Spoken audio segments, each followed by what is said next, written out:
Day 6 of doing it scared. Now, I'm really just like feeling into my energy right now, and I'm feeling more tired than usual. I had a late night last night, and I wasn't sure exactly what I wanted to talk about. I came on here. This is like, I always have something, at least a little something in my mind, but today I just felt like I was completely blank. So I'm getting on here, and I was like, maybe I'll just do a little bit of a reflection of how I'm feeling and go from there. So I don't know what this video, what we're in for in this video, but I'm sure something will come to me.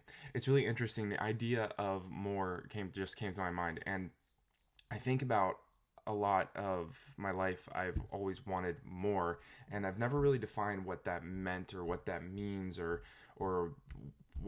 what is more, right? Like we I think often a lot of us, especially people who are going after entrepreneurship, are putting videos out, are doing podcasts or books or whatever, like there's something in you that says there's more. And I have never really stopped and questioned what that means. I just have this feeling inside that there's something bigger, something greater for me.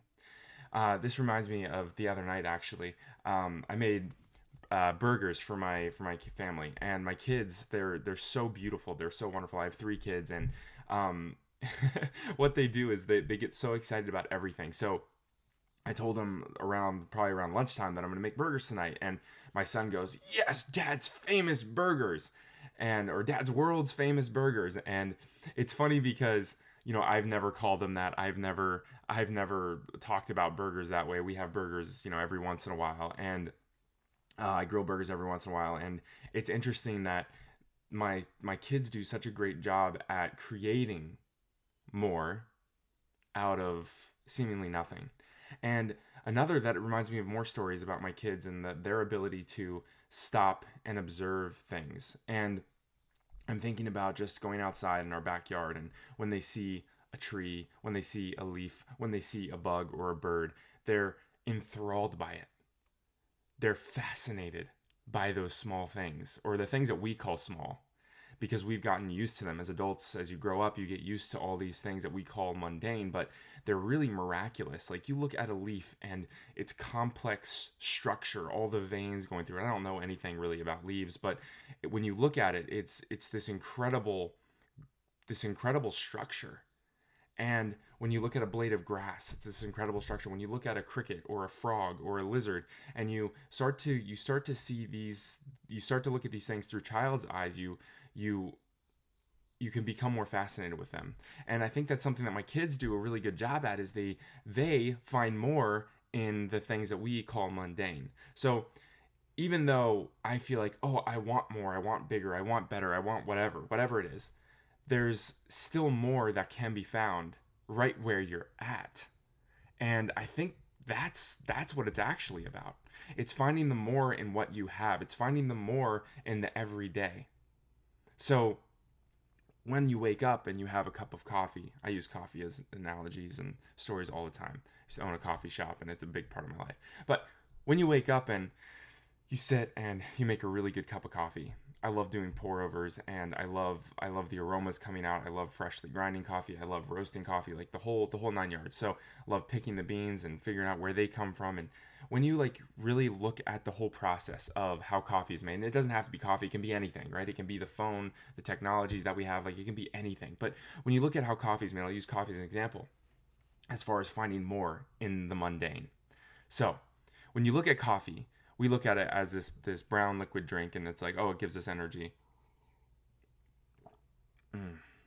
Tastes good. If you haven't had good coffee, it's because you've never had really good coffee. You've had bad coffee your whole life. I'm convinced that anybody can like coffee. If you don't, then it's probably because you just haven't had coffee done right. Anyway, that's a rant for another time. But with coffee, you can find more in the mundane. So, for example, coffee starts as this plant, right? And you look at this complex structure, this plant over, wherever they are. I think these beans are from Colombia. So it's like you look at when you look at it, it's like it starts from a seed and then it grows into a plant and then it has this cherry, right? And it has this bright red cherry coffees have, and they're beautiful. And in the inside is this little seed, and that seed becomes the coffee eventually, but it has to go through this whole process. And I'm not going to get into the whole process of coffee, but it has to touch all these hands. The people have to pick it, and then they have to select the process that they're going to do it to. They're going to put the coffee through, and that could be a natural process, that could be a wash process, that could be any kind of any number of them. There's many of them. There's anaerobic and honey process. There's all kinds of different coffee processes to bring out different natural flavors in that little seed, right? But that's a bunch of hands that have to touch it, right? The hands that have to pick it, the hands that have to grow it, the people that have to take care of that plant as it grows, like the sunshine that has to happen for that plant, the shade that has to happen, all the bugs and the pollination and all the things that have to happen just in order for that plant to grow and then to touch everybody's hands, right? And not only that, but this coffee has to go through this whole process from literally from the picking to the wash process or whatever, to the drying, to the bags, right? It has to be put in the bags, and then it has to get shipped, and then it has to get shipped, thousands of miles to somebody who roasts it, right? And they get it, and they get these green coffee beans, and then they roast it, right? They roast it however they need to roast it, and then the coffee needs to be grinded, and then so it's like all these hands, all these people, and all these lives that it touches just for me to get up in the morning, brew a cup of coffee, take a smell of it, and just enjoy it. And take a sip. And be present with it. There's beauty all around us, and there's more all around us. So sometimes we chase that more and more and more, but I've worked with really wealthy people. I mean, I've worked with so many people from all walks of life, and the people that are unsatisfied are always chasing something out there. Something out there. Oh, it's out there. The money, fame, whatever it is. But really, it's all within you in this moment. You can find the more in the mundane. You can find it in anything. It's because even the mundane is super powerful. Even the mundane has so much that goes into it. Even the mundane is beautiful.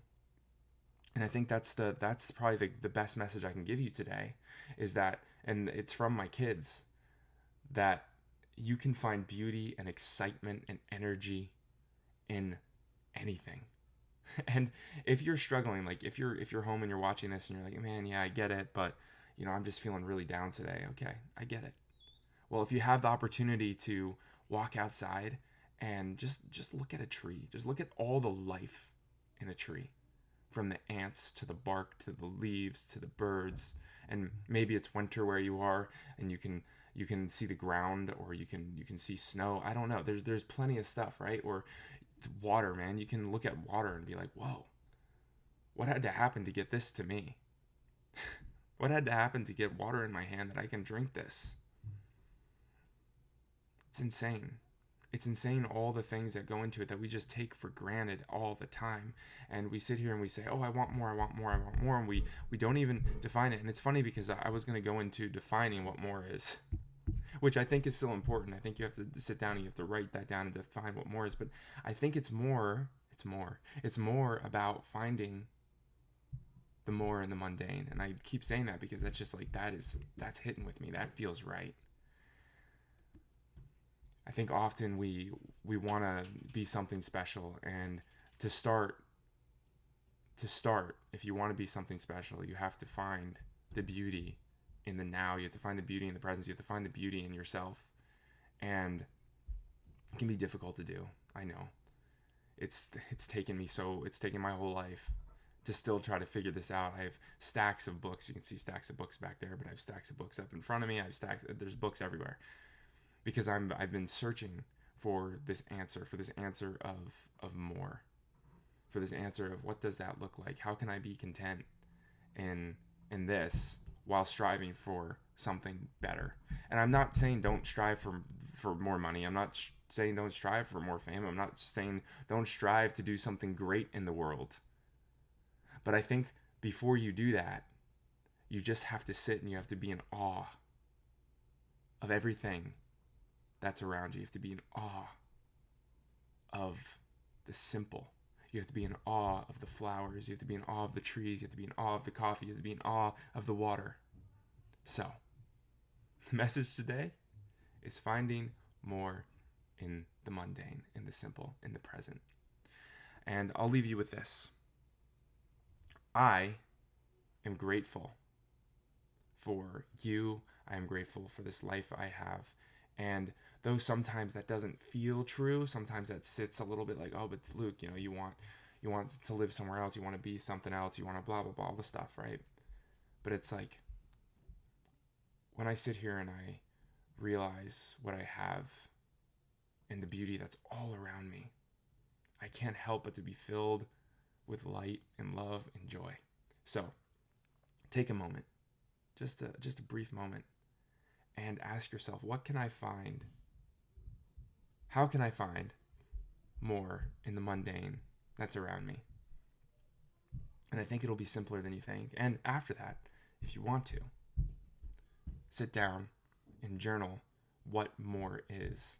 Get really clear and define what you want for your future. Do you want more money? What does that look like? Okay. Do you want fame? What does that look like? I think often we look at things and we don't get clarity on them, so therefore nothing happens, right?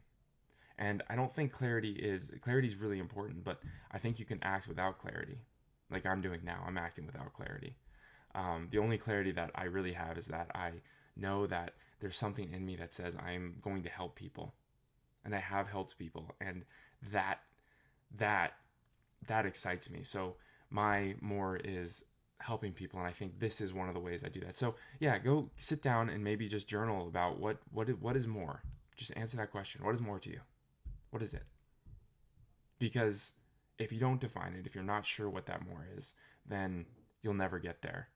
They say if you get in the car and you don't have a destination to go to, you'll drive around aimlessly, right? But if you have a destination, you can put it in your GPS and you can go there, or you can plan the route or whatever. But you need to have that northern star. Anyway, I am rambling now. I think that was a pretty good video. I think that I love just trusting. I love just trusting that God will give me the right message. And if you're watching this today, that's what you needed to hear. You needed to hear, I needed to hear it. You needed to hear that there's more in the mundane. And I really like that line. So I'll definitely title this video More in the Mundane. Anyway, guys, thank you for watching. I love you. I appreciate you. You matter, and you are enough. You're enough. Right now as you are. You are whole and complete as you are right now. Go out, create, do the thing that you're scared to do. Day 6, doing it scared.